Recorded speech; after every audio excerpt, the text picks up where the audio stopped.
What is up, though, Lions fans? It's your boy, Motor City Don P. You know, there's one thing that's always going to be true. It's always going to stand the test of time. It's the Motor City Cats being back at it. I came to give you stats, not static. Whatever you do, keep your Lions news pragmatic. We're going to get into everything today. Obviously, we're going to be getting into all of the stuff that you want to know about. We're going to be talking about, of course, I'm rocking the victory buffs. Why wouldn't I be? But we're going to be talking about the Lions' thorough beatdown, the throttling of the Jacksonville Jaguars. We're going to be talking about some injury news. The injury news that we already know about, that's mainstream, that's widespread, that we all saw. It's broken, was what he said live on the broadcast. He looked very calm about it being broken, but it's the same thing that Hutch said. And while it's not a similar time frame, he's going to be out for a while. If you don't know, we're talking about Alex Anzalone, who does have a broken forearm. I thought it was either a break or a dislocation, the way that they were holding on to it when they were walking him off the field into the locker room. Unfortunately, it's the worst of the two. It is the break. I thought it could have been a dislocated shoulder, but that was not going to be correct. So the Lions have signed linebacker David Long to the practice squad in order to kind of bring along some more depth. David Long used to be a name. He hasn't done everything that he was supposed to do, or he's coming along to the end of his career and things of this nature. However, he is, he's going to be on the practice squad. We've got linebacker depth. We've got Neiman. We've got Nowaski. Jerm is on IR. So there were some things that we needed to do to kind of fill in the void. So that's that. Alex Anzalone, big part of this defense, obviously starting linebacker. Some people call him the spark plug to the defense. Some people call him Thor. There's other things that you can call him. But right now you have to call him on IR. And the corresponding move, putting him on IR, was the Detroit Lions also activating from IR safety Ifeatu Melifonwu. But that is not all good news. According to Dan Campbell, Ife has had a setback. Now, the setback is a new injury. It is not the same injury. I think it's a finger situation, so it's nothing to do with his ankle or Achilles. So hopefully that's fine. But so what they have done with this situation is that they have activated him from IR because he was in that 21-day window, and that was dwindling down to the end. So they had to make a decision on him. So what they will probably do after that is, and this is not 100% yet, but what they will probably do after that is they will probably put him back on IR, and he will miss an additional 21 days. Okay, he'll miss an additional 4 games, and then they will restart the 21-day window after those 4 games. That's pretty much how they're going to play it, or how it is believed that they will play it. It's possible that they could just leave him off of IR and just leave him on the injury report, but Dan Campbell did say it's kind of like a reset because it's a new injury. So that's going to be what that's going to be. What up, though, Lone Spoon? Glad you could make it. So yes, the iffy situation is it's iffy, man. You hate to see someone like Ifeatu Melifonwu continue to not be able to stay healthy, and he's a great player. he would provide dynamic depth to the two all-pro safeties that we have right now. And the way that this came about was the question was asked about could he help to kind of mitigate the loss of Alex Anzalone because of his versatility. And that's when Dan Campbell kind of broke the news. Well, not kind of. He did break the news of Iffy suffering not a setback, but a new injury, which was going to keep him out, quote unquote, a while. So this is what's going on with Iffy right now. So he has been activated. No, he will not be playing for quite some time. And we'll keep a look, an eye out on that information. All right. So the Jacksonville Jaguars came into town. Okay, we're going to get into this, and we're going to get into the NFC North report and all these things. The Jacksonville Jaguars came into town. Speaking of the NFC North report, I was listening to a Chicago Bears podcast yesterday, and what they were saying, they were having this discussion. I think it was a bit tongue-in-cheek because it went on with Caleb Williams telling the punter when he was drafted, rookie punter drafted, rookie quarterback drafted, you're not going to be punting a whole lot in this in Chicago. This is what he told him. At one point in the season, very recently, it may be still, I don't know, I would have to check the stats going into this game or coming out of this game, but the punter had more punting yards than Caleb had passing yards. Okay. Caleb has put out a bunch of stinkers and all these things. So the thing was, somebody said that the punter punts 7 times a game, and someone else on the podcast asked, he was like, is that a lot to you? Is that a lot? So I think he was kind of joking, because we had yesterday 7 back-to-back touchdown drives. Then we had a field goal drive. Then we had a kneel down drive. I don't think Jack Fox punted. So that's a total of 9 drives. And the question was, is that a lot to you when we're talking about the punter punting 7 times per game? Welcome in, Just a Fan. What is going on?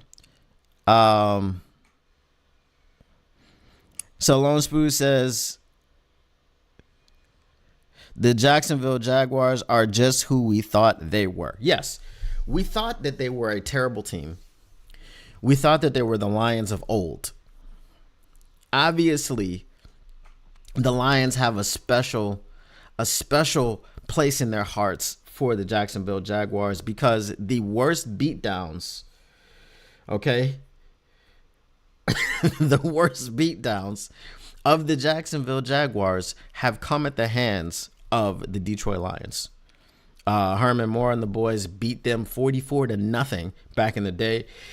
And, just a few years ago, we beat them like 44, 42 to 13 or something like that. And then today or yesterday, it was 52-6.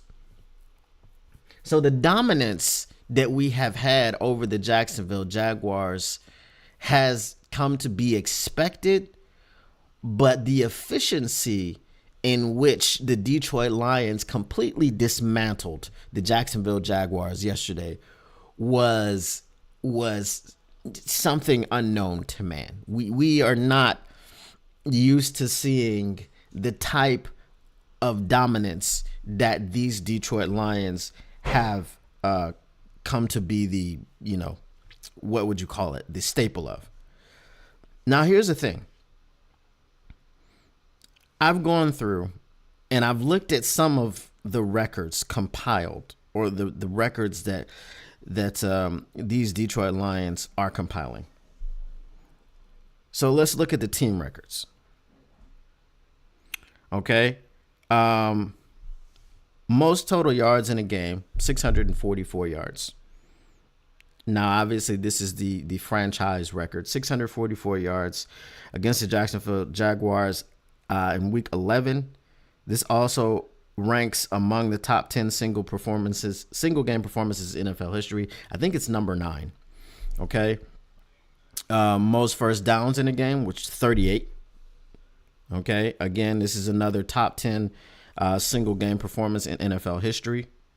We have the longest takeaway streak, currently at 14 games. Okay. Remember, Kirby Joseph, who was for some reason maligned. For some reason, the thought was in the offseason that Kirby Joseph may not even be starting for this team. I don't know who thought that.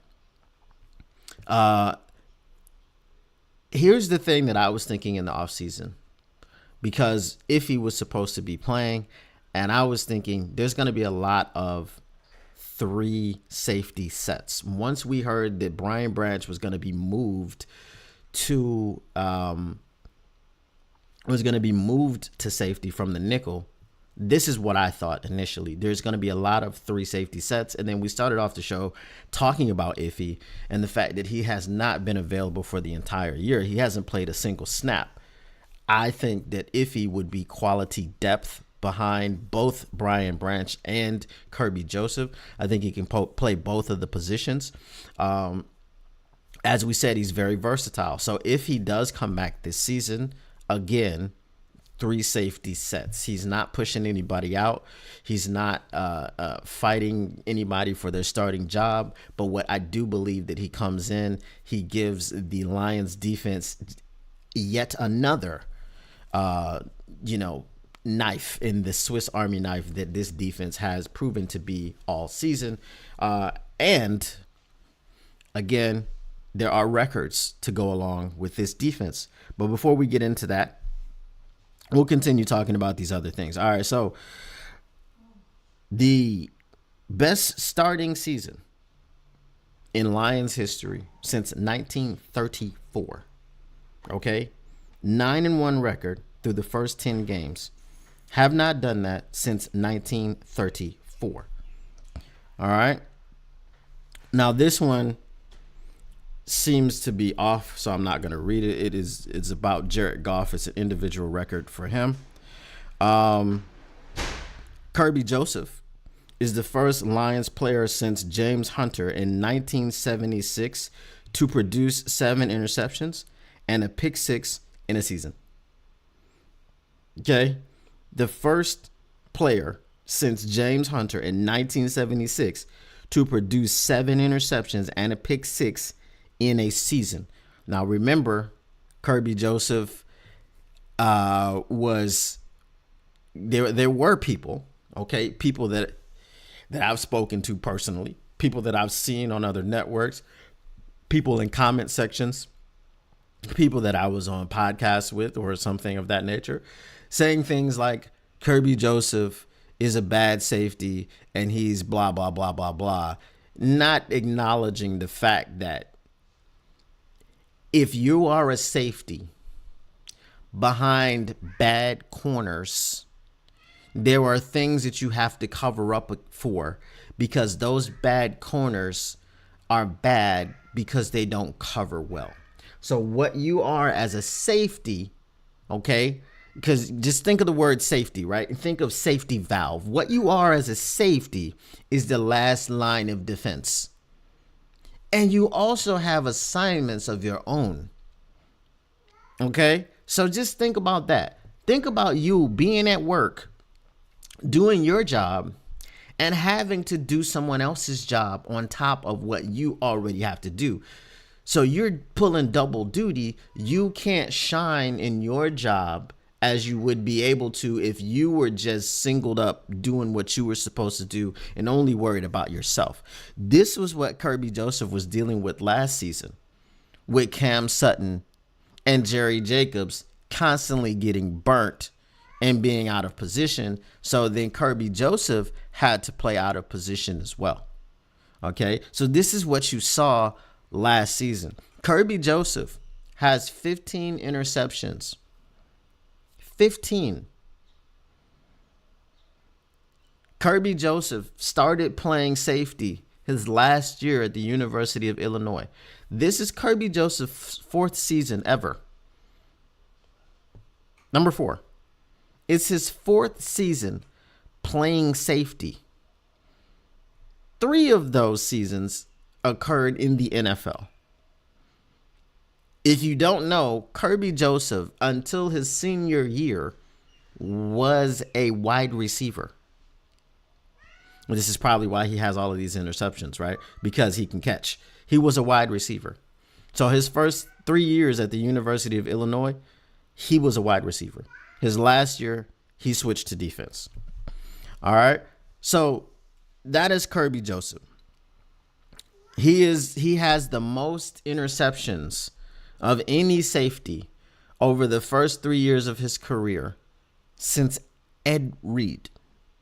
I know you know who Ed Reed is, right? I know you know who Ed Reed is. Okay, so we know about that. All right, so let's move on from Kirby Joseph. So we have other notable achievements. The Lions are one of only 4 teams in NFL history. One of only 4 teams in NFL history to allow 1 or fewer passing touchdowns and to intercept at least 1 pass in each of the first 10 games of a season. This has only happened 4 times in NFL history, and the Lions are one of them.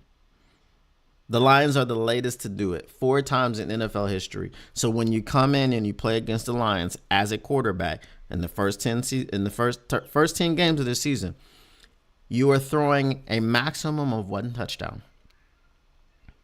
And you are going to throw a minimum of 1 interception.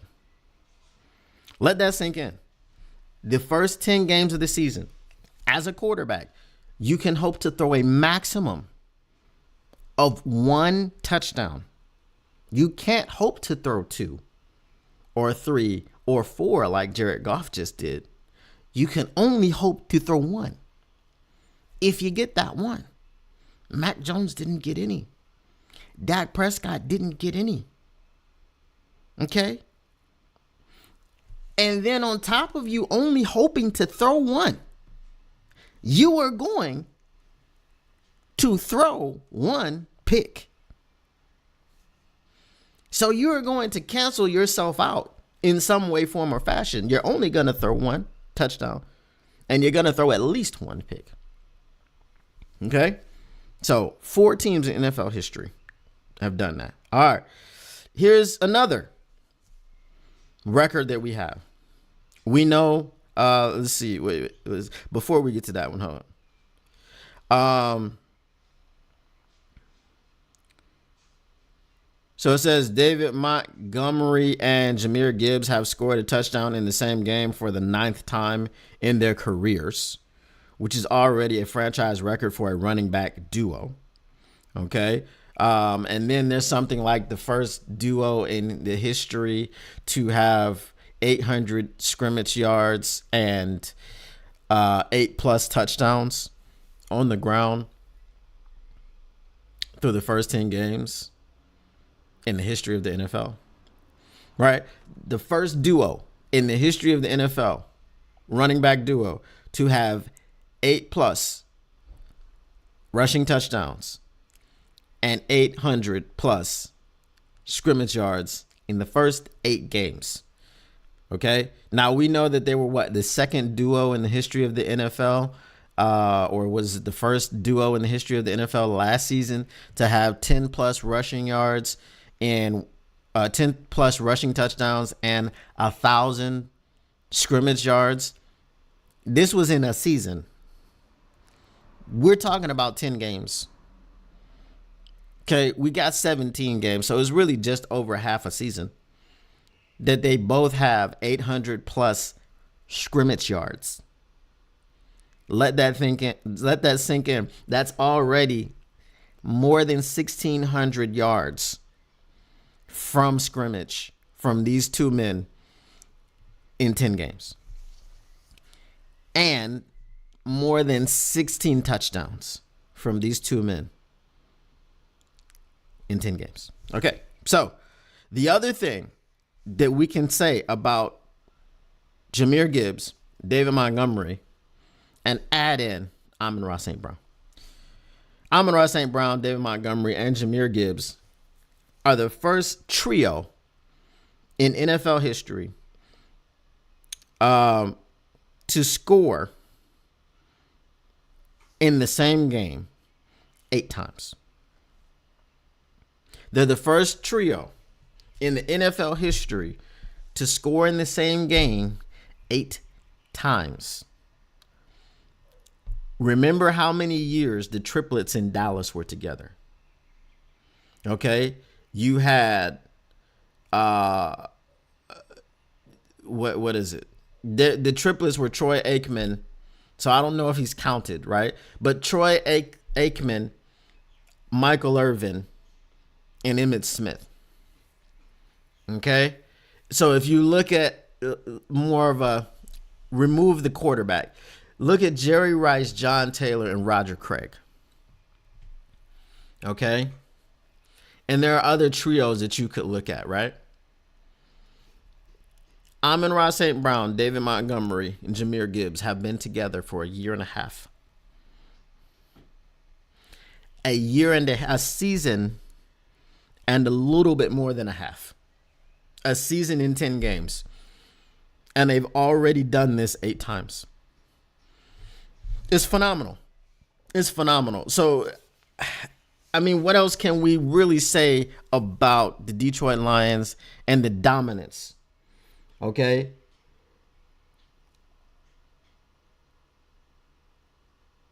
I'm like, the dominance of this team, it can't be overstated.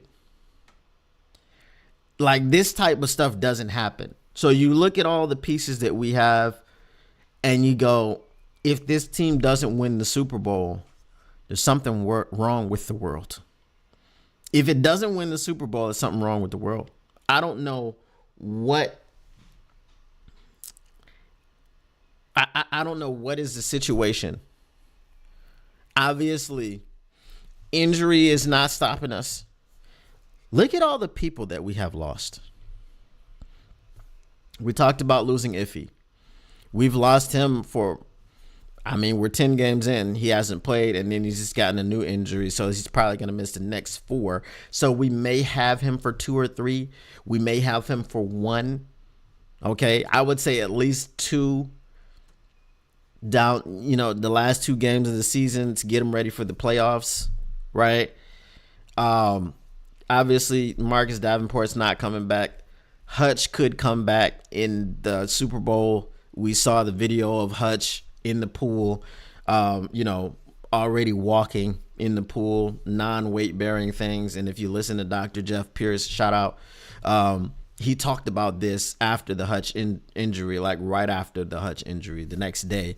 He talked about, they put a rod in the leg during surgery, and this would afford him the ability, as long as the swelling went down and the chance of infection was no longer there, then he'd be able to go ahead and get some of this non-weight bearing activity going, from very early on. So we have that. Kamish, again, he's probably, if he comes back at all, he's going to be a late season guy. Derek Barnes is not coming back. Okay, Derek Barnes is out for the season. He won't be back until next year. We've just lost so many people on the defense, and the defense is a top 5 defense. Right? The defense is allowing the 5th least points in football. I think they're at 17.3 or 4. The Philadelphia Eagles are 17.9.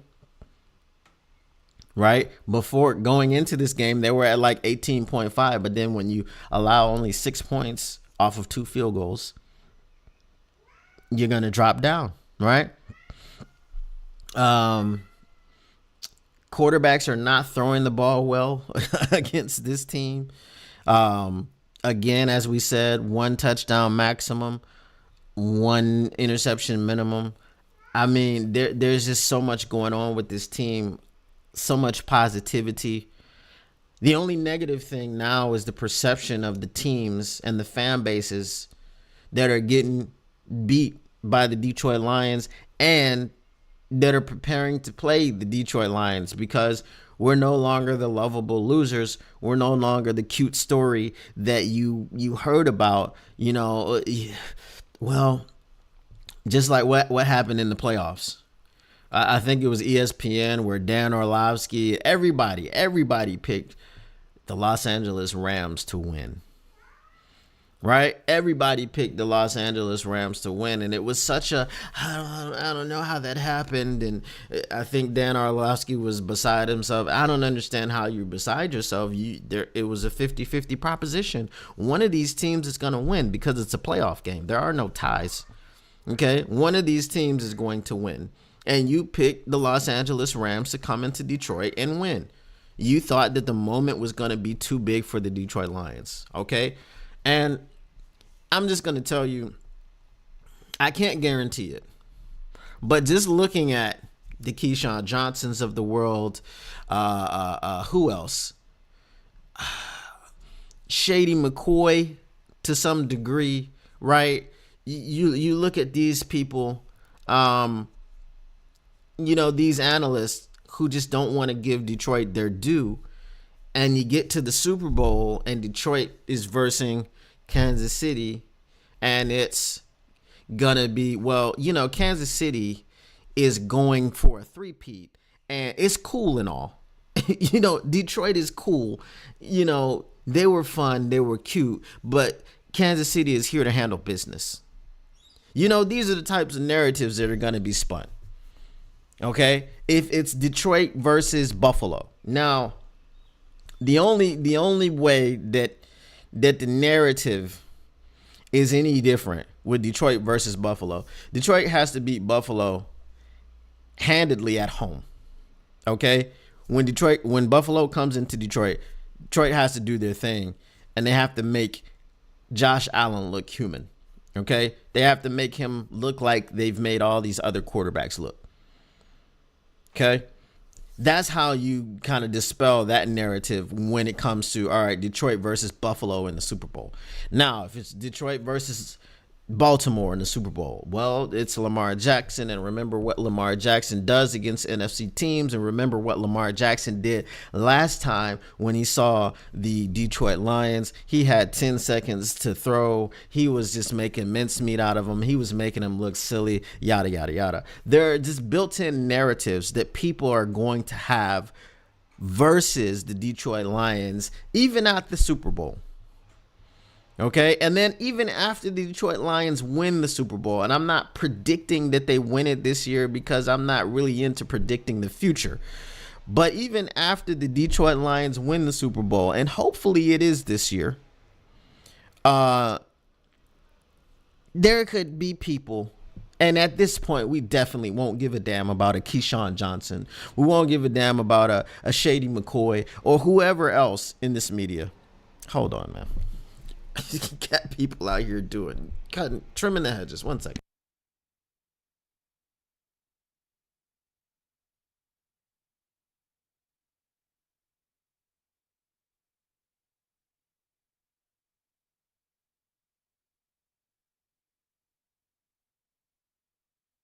This is what happens when you have noisy neighbors. Anyway,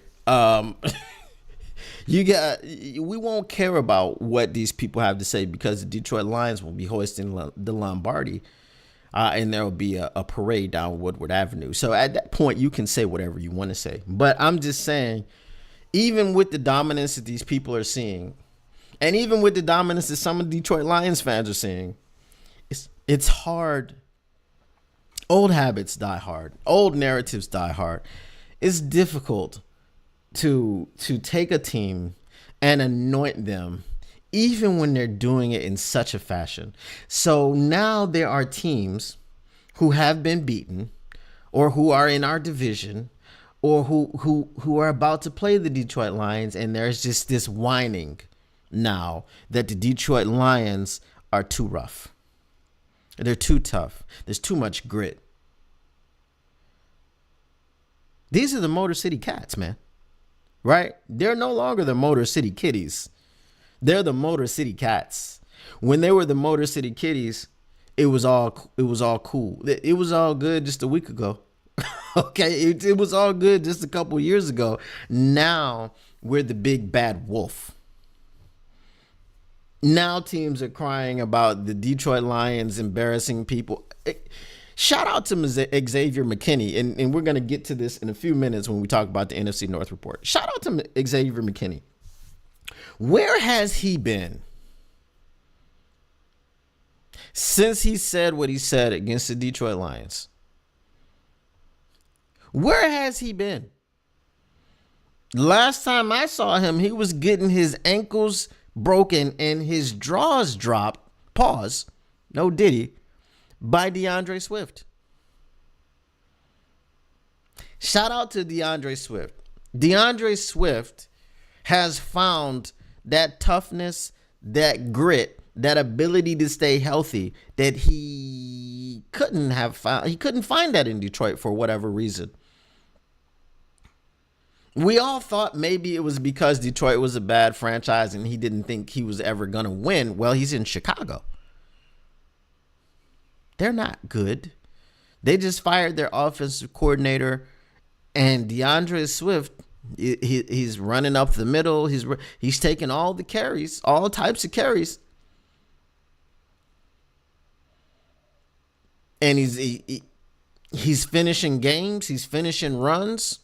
He's putting shoulders down. He's not shying away from contact and running out of bounds. So I don't know what he found. I guess when he went home and ate them cheesesteaks, I guess they rejuvenated him. Philly cheesesteaks are very overrated, if we're being honest. Okay, Philly cheesesteaks are not what people think they are. And actually, the funny thing is, what was it? The Thursday night game, Eagles Commanders, right? The little segment that they had before the game, and they had the chef there, and the actual people from Philly were like, yeah, cheesesteaks are kind of like more out of townish. Okay. And there were some other sandwiches that they enjoyed. Again, cheesesteaks are overrated. If you are going to go to Philly because you've heard of the cheesesteaks, you are wasting your time. If you're going to go to Philly to watch a football game or some sort of to do something, okay. If you're going to go to Philly to run up the Rocky stairs, okay. But don't go to Philly for the cheesesteaks. You are wasting your time. And I just want to say, I just want to save your dollars. Okay. I want to save your intentions. Go to Philly, visit the historic city, do all that stuff. Don't you go there for no cheesesteaks. I'm telling you right now. Okay, if you're in some other part of the country and you are gonna go to Philly, you're gonna put gas in your car and you're gonna drive. Don't do it. Save your gas. Okay, if you're passing through Philly, if it's on your route somewhere else, okay. Okay, if you're going to Maine or something from Texas, okay, if you're going to Florida from Maine and you're going to pass through, that's fine. Pass through and have a cheesesteak. Don't go to Philly just to have a cheesesteak. You'll be thoroughly disappointed. But anyway, as I said, we're going to get to the NFC North report because we've been talking about some of the NFC North stuff. Let's see. Justin Fan says Orlovsky loves him some Matty Stat Padford. Yes, he does. He really does. And the Los Angeles Rams are not a great football team. I just want to say that. Just want to go on record just saying that they've had a lot of their season hasn't gone the way that they thought it would go. They've got a lot of issues. They've got injuries that they have to deal with and everything, and the Detroit Lions do as well. But the Detroit Lions are just firing on all cylinders. Again, if you're going to compare them, you can compare them to another Rams team, which was the greatest show on turf. They were the St. Louis Rams. Okay, greatest show on turf. Mike Martz and the boys and throwing it all over the yard with Kurt Warner, Marshall Faulk, Isaac Bruce, Torrey Holt, right? Just doing everything. Okay, the Detroit Lions are on pace to be able to beat that team in total points scored. So it is what it is. All right, so let's get to the NFC North report. Let's start with the Chicago Bears. And my favorite quarterback in the NFC North, which is Caleb Williams. I'm saying that facetiously. He's my favorite to talk about because he's been so bad. And I just want to say that in the game against the Packers, Caleb Williams wasn't that bad. Caleb Williams wasn't great, but he wasn't that bad. He threw for 231 yards. I think his completion percentage was over 60%, which it's kind of hovering around there, right? He's had some really bad games where he's completed 50% of his passes and hasn't thrown for more than 100 yards, or he hasn't thrown a touchdown pass in I think 3 weeks. But he looked better than he has. He looked worlds better than what he looked like taking 15 sacks against the Arizona Cardinals and who did they play before they played the Packers? The Patriots. Okay. The offense was able to muster more than 6 points, which is what they mustered against the Arizona Cardinals. Okay. And then 3 points against the New England Patriots. They mustered 19 points, which is what the New England Patriots scored against them last week to win. Caleb Williams, though, when he runs, he had 9 carries for 71 yards. So he had about 300 yards of total offense. He had a little bit over 300 yards of total offense for him. So kudos to him. I think it was his best game. The Packers have a defense which is good. So I believe in the grand scheme of things, this was Caleb Williams' best game. He didn't turn the ball over. But there are some times when Caleb Williams is just very inaccurate. I think he's very erratic.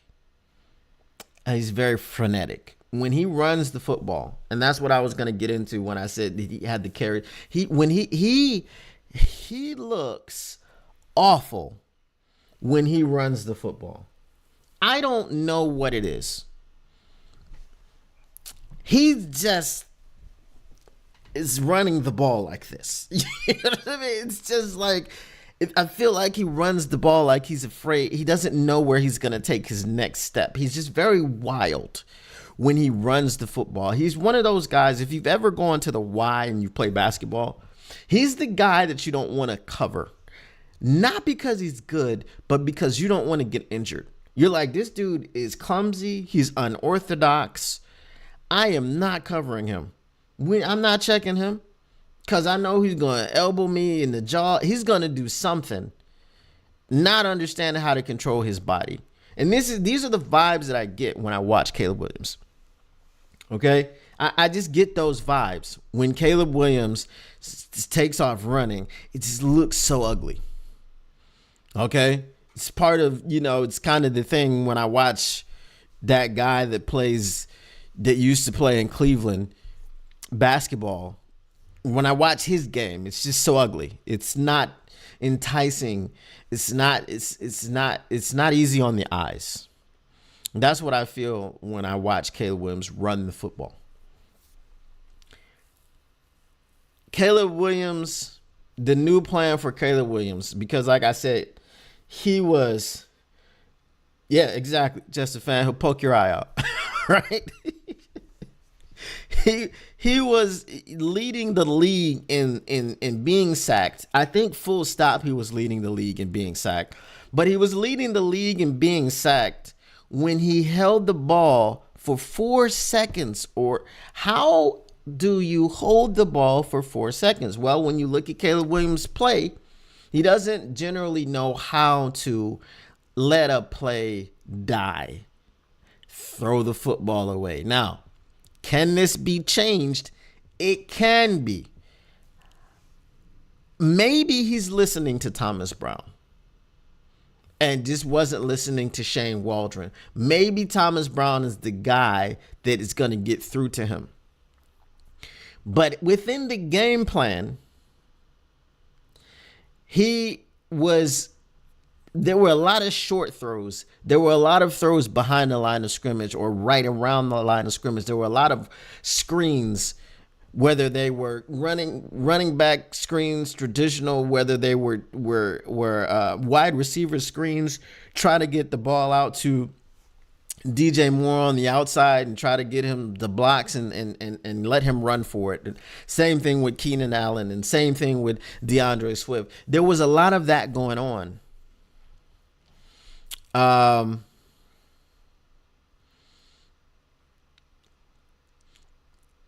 So this was like, there weren't a whole lot of downfield shots, because when Caleb Williams throws the ball downfield, well, that's when he gets in trouble. The only benefit that they have in that type of offense is that they can hit you over the top when you're not expecting it.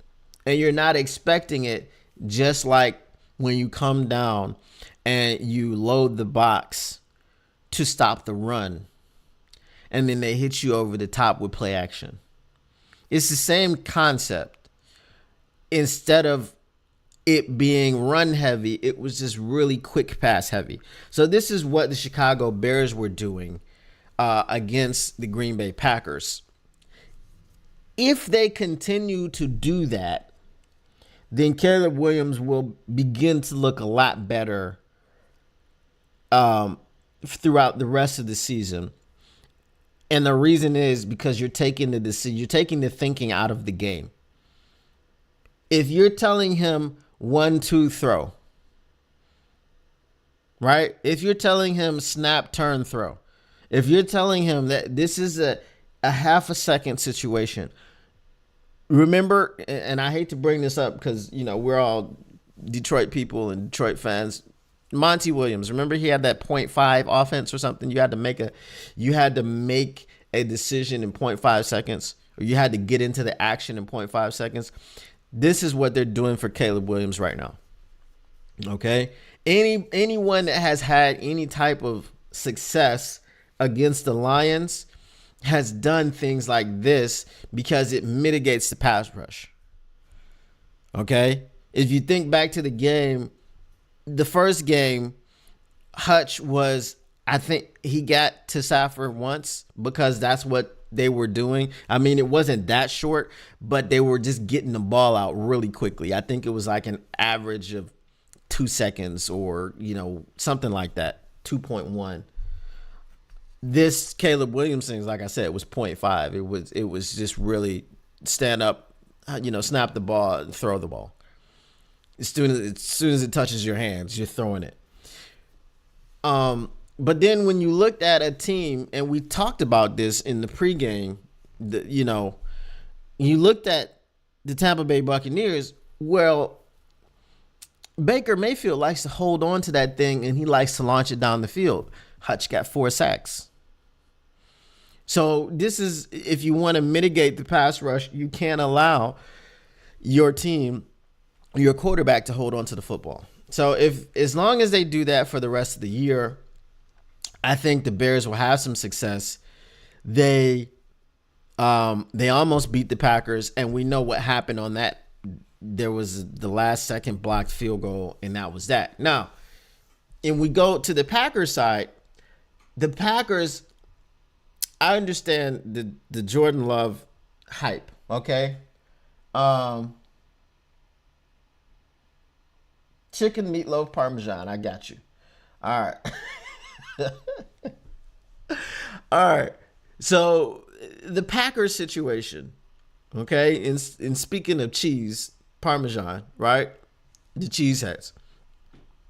I get the Jordan Love hype. He's got the big arm. There's just a whole lot of excuses. I think Tom Brady was doing that game.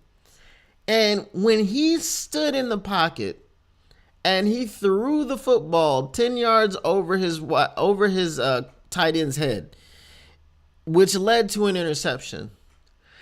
And Tom Brady's there making excuses. He's like, yeah, it's not really a decision issue. It's more of a technique issue. You see how he overthrows. It's because he's got such a live arm. And I'm like, at some point, y'all have to stop this now. I understand Jordan Love has all of the raw talent. He has all of the physical attributes that you could ask for. He's got a strong arm. You know, he can make all the throws. He can throw from different arm angles. He's Matthew Stafford, just younger and with more pigmentation. Okay? That's it. But his decision making at some point has to become a concern. Okay, Justin Fan says Love is just a gunslinger. Right. So the decision making needs to be called into, called to task. Jordan Love, I counted at least one more interception that he should have thrown. There was a play late in the game where he threw a pass to Christian Watson. Okay, and this both of these things are going to come into play. I'm going to mention two plays in this drive. He threw the ball to Christian Watson down to about, it was inside of the 10 or the 15. Okay, I'm not exactly sure on the exact down or yardage situation, but it was inside of the red zone. And I think it was, around the 10-yard line. He threw it into double coverage. The safety over the top of Christian Watson fell down after this ball was thrown, mind you. It's not like Jordan Love saw him fall down and he was like, oh, that's it. I'm going to throw the football. And I know Tom Brady was like, sometimes you got to give your guys a chance. Listen, you don't throw the football into double coverage to give the guys a chance. There was a better throw. Remember, he did the same thing in the divisional round against the San Francisco 49ers last year in the playoffs. He threw the ball into triple coverage instead of taking another throw. He throws it into double coverage. Kirby Joseph's back there. That's getting picked. Okay, so the decision making is bad. So he throws it down there. The guy falls down when Christian Watson is going up to make the catch, right? So, it doesn't look as bad as it was because the guy fell down. And like I said, he fell down while the ball was in the air. It was already in the air. Okay, it was as Christian Watson was kind of putting his hands up to try to catch the pass. Safety fell down. Okay, cool. Catches that pass. Now, they have 4 cracks at the touchdown because, like I said, they were down around the 10-yard line. No, they had to be inside of the 10. And here's why, because it was first and goal. So they had to be inside of the 10. So they have 4 cracks at the end zone. Jordan Love on fourth down. Okay, and this is why I couldn't understand. At the time, the score was 19-13 or 19-14. You had gained nothing. There was zero momentum after you threw this ball down into, into end goal territory. Zero momentum, nothing. So then it gets to fourth and goal. Jordan Love decides, with no ability, unless you are Lamar Jackson, there's no other quarterback other than Lamar Jackson or Michael Vick that could have run the ball in from where he was against the defense that he was facing.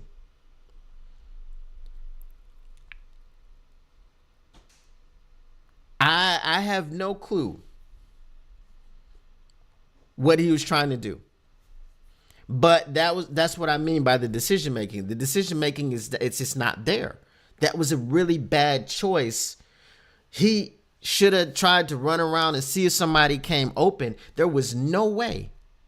There was no way that he was going to run in and break the amount of tackles that he was going to have to break to get in there and score. It just wasn't going to happen.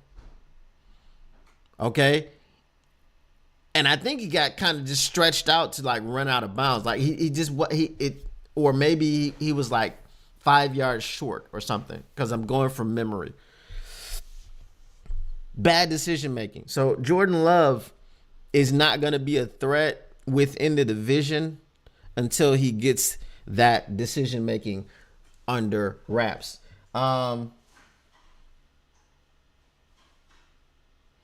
Lone Spoon says Williams and Love are both hero ball players. Love is just a little more refined when compared to Williams. Absolutely.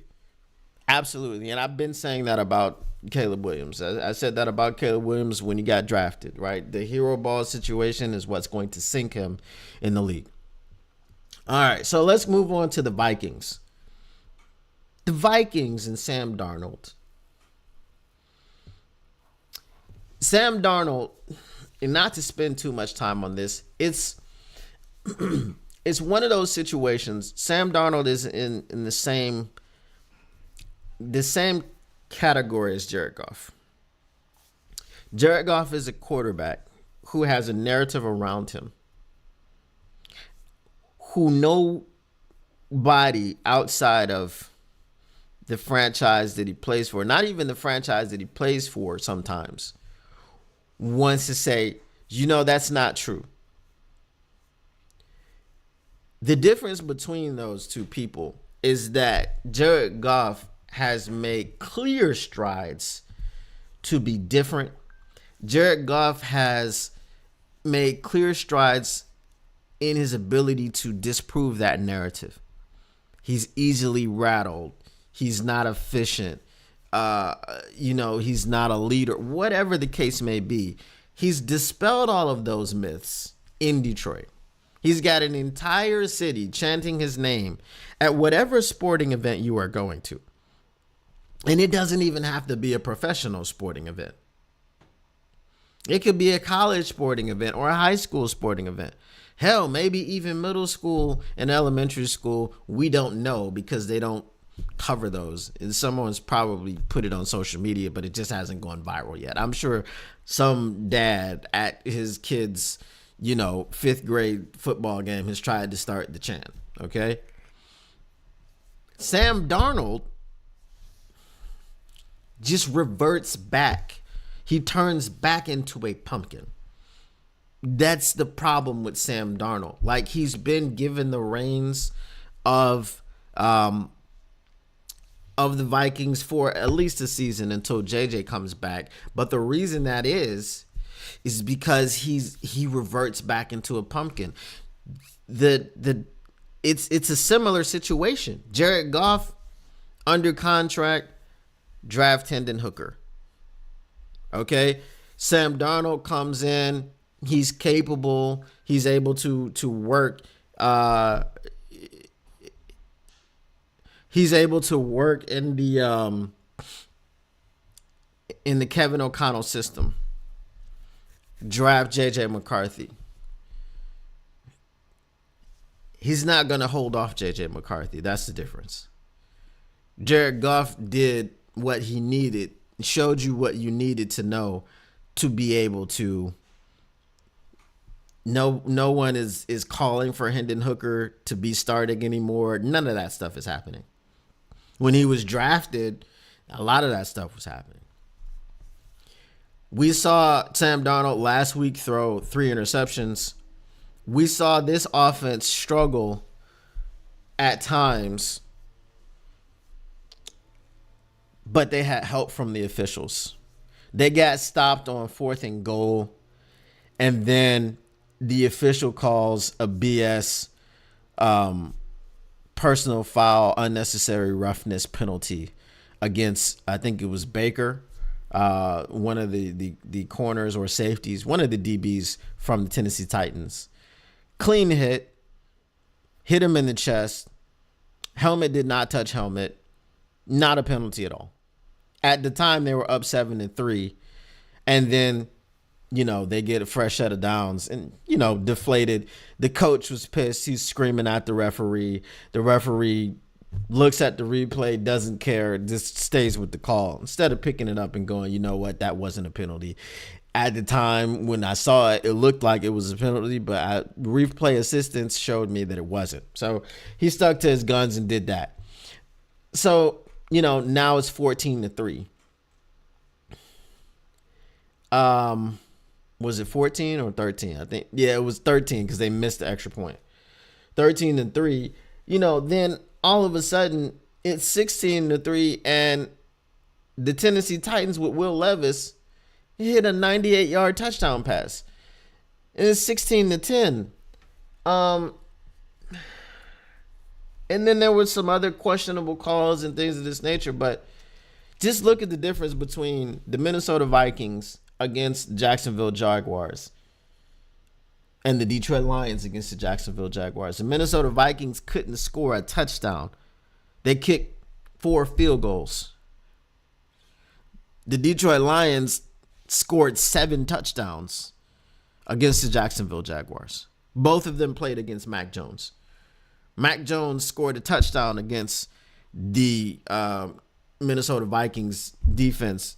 Couldn't engineer a touchdown drive against the Detroit Lions. Okay? The only difference is they picked off Mac Jones 3 times. We picked him off once. But then the Jaguars didn't pick off Jared Goff. They picked off Sam Darnold 3 times. Okay? So this is the difference between the teams. I know Minnesota is number 2 in the division. Green Bay is number 3 in the division. Chicago, we'll see what Chicago is and this new offensive coordinator, what his effect is going to be next week when they play the Minnesota Vikings. It just so happens for them they're going to have 3 games within the division, and that's a very rough stretch. Divisional games are physical. Divisional games are more mentally taxing. So it's going to be tough for them, especially if they don't beat the Minnesota Vikings, and in whatever way they lose in, then they have to come into Detroit on Thanksgiving. I know they're going to have some extra motivation, but are they going to be able to do it? I'm not so sure that they will be able to.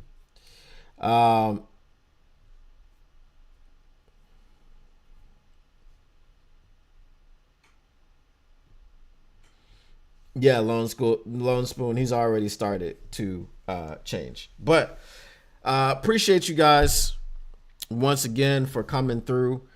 Make sure you like, make sure you subscribe, make sure you share, and let everybody know. I know Just a Fan is dropping dropping links in other podcasts and other chats and things like that, and I appreciate that, man, so much. Hey, I'm happy to be back out solo. I'm happy to be able to do it whenever I want to do it and all these things. Again, I'm going to be live every day this week except for Thursday. Thursday just doesn't fit my schedule. So Monday, Tuesday, Wednesday, off on Thursday, back on Friday to preview the Indianapolis Colts matchup. We're going to talk about all of that. You know, we're going to get into all these things throughout the week. Going to be talking about Lions news and rumors, so on and so forth. Once again, guys, appreciate you. And as always, you know, the Motor City Cats, back at it. Coming to give you stats, not static. Whatever you do, keep your Lions news pragmatic. Peace.